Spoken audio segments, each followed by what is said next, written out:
Ya, kembali pada update Gudang Saham tanggal 20 November tahun 2021. Kali ini kita akan membahas saham-saham di sektor properti, tapi sebelumnya kita seperti biasa mengupdate pergerakan saham, pergerakan dari IHSG selama 1 minggu terakhir. Seperti kita sempat gambarkan beberapa waktu yang lalu, ini kita harus biarkan IHSG konsolidasi dulu lebih lama, lebih baik. Jadi walaupun di hari terakhir kemarin terlihat IHSG sepertinya akan naik eh, mencapai all time high, tapi secara umum kami merasa IHSG masih dalam konsolidasi dalam kotak ini. Yang harus diwaspadai adalah ini adalah potensi pembentukan ini rising wedge. Jadi kalau turun di bawah 6630 ini secara jangka pendek IHSG akan turun terus ke level kurang lebih di 6450. Itu yang harus kita waspadai. Tapi secara umum tetap saja IHSG masih berada di kotak ini. Kurang lebih seperti itu. Nah, untuk sektor properti sendiri kita bisa lihat kebanyakan dari saham-saham ini sudah tembus dari downtrend jangka panjangnya.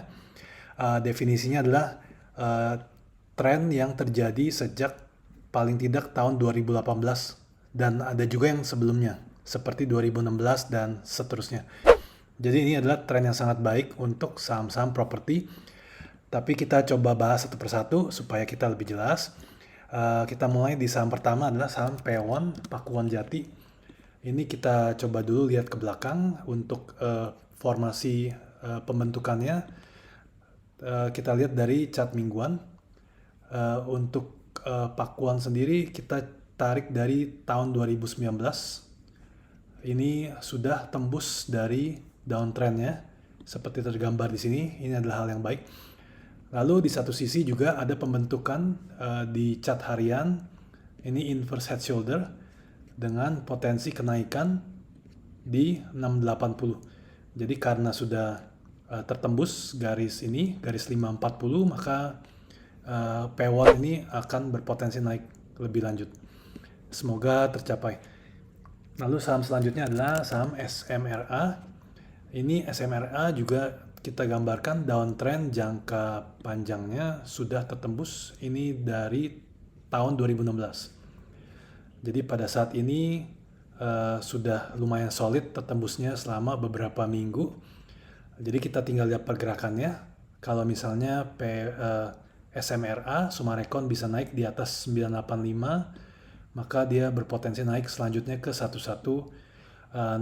Ini untuk jangka pendek sampai jangka menengah. Tapi untuk jangka panjang ya sudah tidak downtrend lagi. Lalu saham berikutnya adalah BSDE, Bumi Serpong Damai. Ini juga sama, sudah turun, sudah tembus dari downtrend yang terjadi sejak 2016 juga nih. Ketika BSDE pada waktu itu berada di harga 2300. Nah, jadi sempat di sini di Januari tertahan, lalu sekarang naik dan kita harus tunggu apakah turun lagi nggak ke downtrend ini. Jadi kalau memang BSDE bisa bertahan di atas 1150, maka downtrend jangka panjangnya sudah tertembus dan itu adalah hal yang baik. Cuma kalau lihat saat ini ada kemungkinan BSDE bisa turun lagi karena uptrendnya ini masih lumayan tajam. Jadi bisa saja biasanya turun sebentar.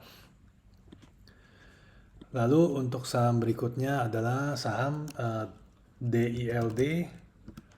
Ini adalah Intiland, sebaiknya dihindari karena untuk jangka panjangnya masih downtrend. Ini sejak tahun 2016 juga. Masih jauh dari downtrendnya ini di angka 300. Kalau jangka menengah juga masih downtrend, cuma kita harus tunggu di atas 195 sebelum menembus downtrend jangka menengahnya ini. Oke, untuk selanjutnya adalah saham ASRI, Alam Sutra Realty. Nah, ini hampir tembus dari downtrend jangka panjangnya di angka 200-an, mungkin 205. Itu sudah lumayan aman.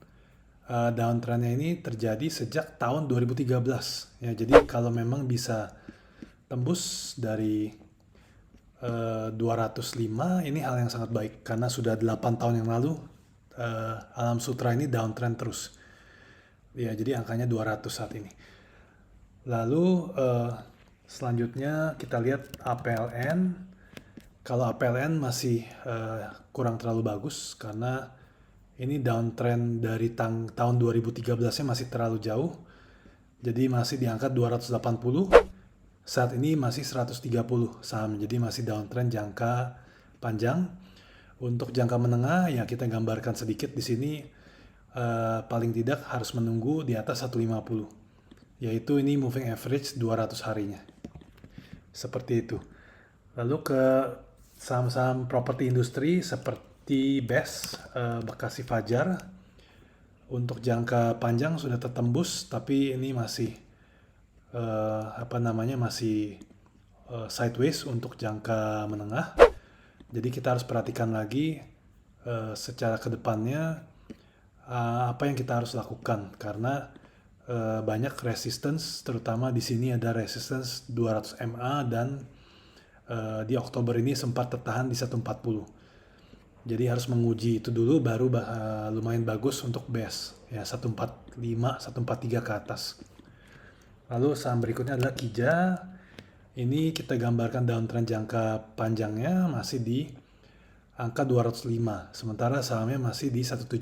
Jadi masih perjalanannya masih agak panjang. Jadi kita harus perhatikan dulu lebih lanjut.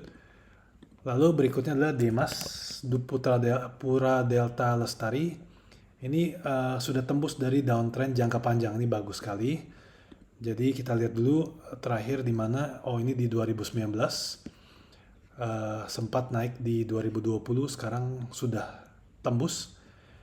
Tinggal kita tunggu apakah bisa bertahan atau mungkin kita tunggu di support kalau memang mau beli di 215 di sini. Kalau memang bisa itu hal yang sangat bagus dan downtrendnya sudah tertembus untuk Demas. Lalu selanjutnya adalah MMLP, Mega Manunggal Property. Untuk downtrend jangka pendek kita gambarkan di sini masih di bawah downtrendnya. Kita gambarkan support di angka 500 ini lumayan oke. Dan juga ada support di 450. Jadi kalau bisa beli di 450 itu hal yang sangat bagus karena saat ini sih terlihat di angka terakhir di 470, 474 di Oktober 14 ini. Jadi ada kemungkinan di antara di kotak ini ada suatu support yang lumayan kuat. Tapi kalau downtrend sudah tertembus, bukan berarti akan langsung naik ya. Kemungkinan besar juga MLLP akan sideways dulu seperti yang tergambar di sini. Antara 500 sampai 600, mungkin 480 sampai 600. Setelah 3 bulan, nah itu mungkin lebih berkesempatan untuk naik kembali ke angka mungkin 850. Tapi untuk saat ini paling tidak lebih baik kita menunggu di support di bawah ya 445 sampai 490-an itu. Jadi ini saja update dari saham-saham sektor properti. Semoga bermanfaat. Terima kasih. Sampai ketemu di video berikutnya.